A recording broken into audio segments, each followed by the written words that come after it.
Hi everyone, welcome back to my channel. My name is Gina Marie Agdarian. I am the author of The Letters in the Old House, available on Amazon in paperback and Kindle.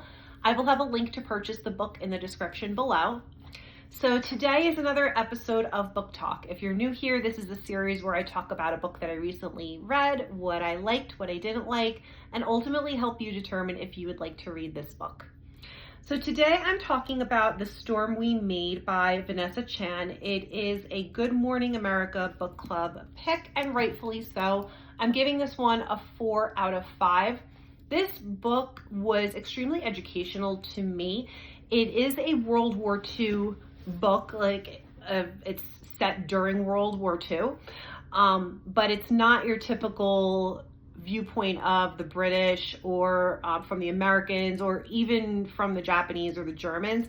It's actually from the Malaysians. And if you're like me, you're thinking, what does Malaysia have to do with World War II? And the answer is a lot. So Malaysia, prior to World War II, was actually called Malaya, and it was a British colony. And when World War II started, the Japanese took over Malaysia, what we now know as Malaysia.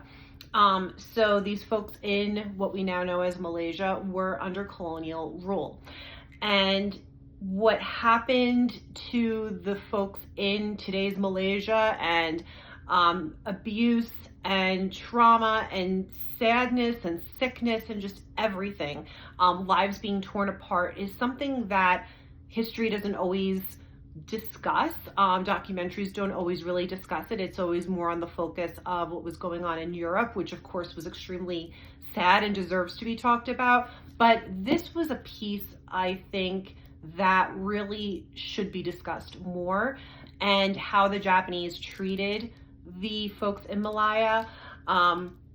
The folks in Malaya were under the assumption that it would be an Asia, basically, where I'm gonna put this in quotes, their own people would be overseeing them and keeping them as a colony, their own people meaning the Japanese, who were also considered Asian.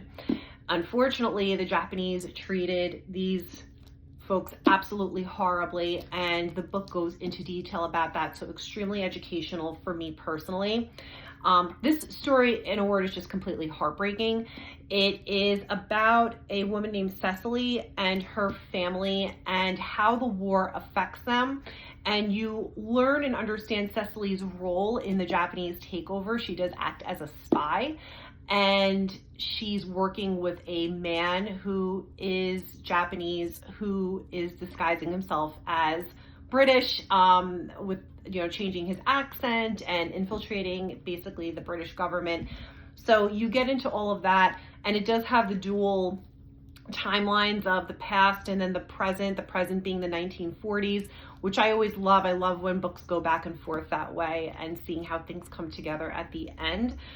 This is very reminiscent of, I think, Kristen Hanna's books, specifically the ones about World War II or that take place during World War II, because it really has that heaviness to it. This is a very heavy book. I would not recommend reading this before or after another heavy book. Kind of do a palate cleanser, as I like to say, with a different book that's a little bit lighter and doesn't, feel as heavy and sad. There's a lot of tragedy in this.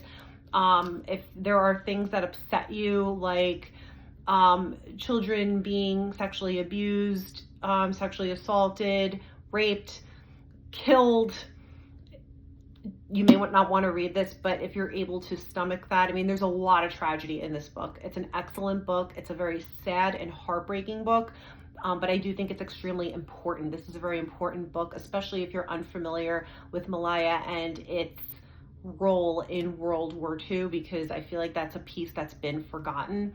And through understanding Cecily and her family, you will see a kind of an example of how life was during that time in Malaya, and why Malaysian independence was so important.